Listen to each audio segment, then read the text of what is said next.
Paula from Chic Emporium, and today I'm doing a bit of a bonkers project. I've got this really rather boring nest of tables and I have raided my cupboards and I'm chucking everything at it today. So I say a bit bonkers. I've got a whole palette of colours, leftover paints, little bits and pieces going on. I've got some bubble wrap and I'll show you what I'll do with that later. I've got some print-offs that I've printed out from previous jobs. I've got an IOD stamp, I've got a glue stick, I've got a toothbrush, I've got an old dictionary with yellow pages, and I've got some Scrabble things, and I may or may not use all of it, but I've got it all out because I'm feeling a bit bonkers. So first thing I'm going to do is clear the tables and then start creating some kind of background for what I'm going to do on the tables, and when I'm a little way in I'll show you what I'm doing, so I'll come back to you then. Right, so I've kind of loosely created the background on the first table and I'm going to show you how. So it's really easy, just using the decorating trowelly thing and slapping it on really in different directions. I don't know if it's out of habit, but tend to do it that way or that way, seems to work. But I'm really mixing, this is all the dregs of my pots here, so I chose the colours that I thought went quite nice together. But I'm just trying to create my background colour, my starting point really, and I don't want it all to be plain.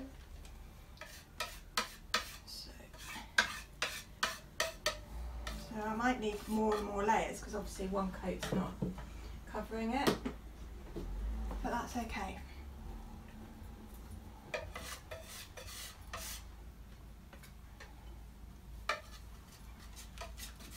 So I'm pretty sure you can gather from what I'm doing how I've achieved that. It's literally just the same over and over.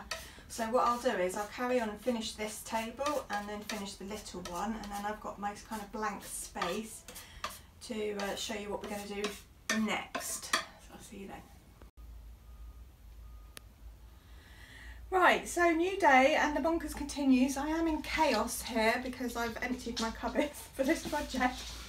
But I wanted to show you what inspired me to have a go at this really. This is something I did long before I did furniture. I started my own art journal of ideas, and I love putting quotes together with images and shapes and colours and textures, and this really works for me, which is you'll see in lots of the furniture that I do. I've put quotes and words in it, and it's really all about my sort of love for literature and poetry as well. So that was the starting point. So the idea was you start with a background and then you cut out shapes and add words and patterns, and this was one I did a long time ago, but I liked the angel image, and at the moment I'm quite into my angels, and you can see that all I've done is cut out an image, and in that one I've painted, but I've also been able to use the outline on this one to do writing on it to make it different and go on at different angles, which I quite like the idea of. So that was kind of the starting point, the palette if you like. But I also like, let me show you, I like the idea of words, and I'm going to use my stamp to put words on, so I might have to paint some white rectangles to then be able to stamp on once I've got the place. Here's my dragon. This is one of my original paintings that I did a long time ago, but this again was mixed media. I love building things up and things being 3D.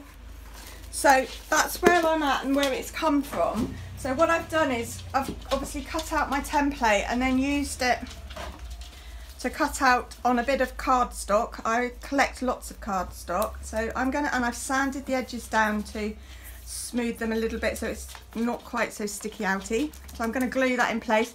I've ripped bits of cardstock out and I'm going to be gluing them in place. And then my last little trick is my bit of bubble wrap. You might have seen it and wondered what I was doing. Noodle, come here. Here. Dog's driving the cameraman mad. Come here. Good boy. Good boy. Right, so all I've done is got a bit of bubble wrap and wrap it round the tin any sort of tin really. I've got some paint on my lid here, and I'm just dabbing it in like a roller, and it's just given me this amazing texture. Look at this. I love it. Really cool. So I'm going to start sort of adding it. I'm still building up layers and texture. I've got to blend in these shapes. I've also cut myself out an angel wing, and I shall use that. And so I'm gradually going to be building up shapes and layers and patterns, blending it all in, and then eventually I will do the wording to finish it all off. So I'll show you when I've got a bit further down the road, when I've got things stuck, and hope you'll have a go at this one day, because this is cool. See you back in a bit. So I thought I'd show you where I'm at. I'm nowhere near finished, but I've glued these shapes down using PVA, and then I've started to just use a very tiny brush to put some shadows down one side, light down the other, as you can see, picking out some detail. I've used my bubble wrap, and now I'm using, I expect you wondered what the glue gun was for, but I saw it and thought it's a perfect little round circle. So I'm using that as a little stamp, like that, just to add a bit of dark on the other side. I might add some white in with it as well. And I've still got that one to do, but I have stuck things down, so, and I added some white bubble wrap here. So I've got some more work to do on that one. And then on the little one, I did a little image transfer. This was a little heart that I printed off a while ago, scribbled on the back, drew round, and if you're not quite sure how to do that, look at my previous video, the Angel Bureau. It shows you exactly that process and how I did that. So I thought that was quite a nice little finish. So that's where I'm at. So I'm carrying on so that all three go together. But I just thought I'd catch you up. So I'll see you back in a bit. So now I'm at the stamping of my quote stage, and I'm using these IOD stamps. This particular IOD set has two different fonts, which is cool, and this font is like a typewriting font, which I really like. It really goes with the style of this. Instead of using the block, which I do use sometimes for writing, I'm just doing them individually by hand. So I sorted out all the letters ahead of time, what I needed, and sort of roughly positioned them, and it's messy, but I'm using a stipple brush, stencil brush, to just load up the letter. I find it the most effective, and then carefully pushing it in place and giving it a bit of a squish. If it doesn't come out completely, I mean, that's not bad, but if it's a little bit wonky, I just use a little brush to touch it up, but I don't want it to be perfect because I want it to look like the stamp.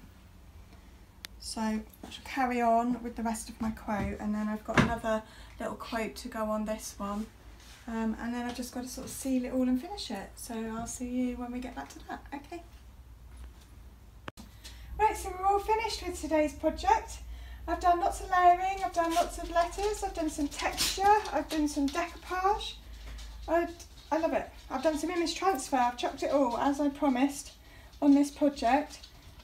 I hope you like the finished look, that even though there's lots of different things on it, they still look like they're part of the same thing. They've just been covered with several coats of finishing coat to finish it all off and protect it. So have a go at this technique, lots of fun, chuck it all on, get everything out your cupboard, I dare you. Till next time.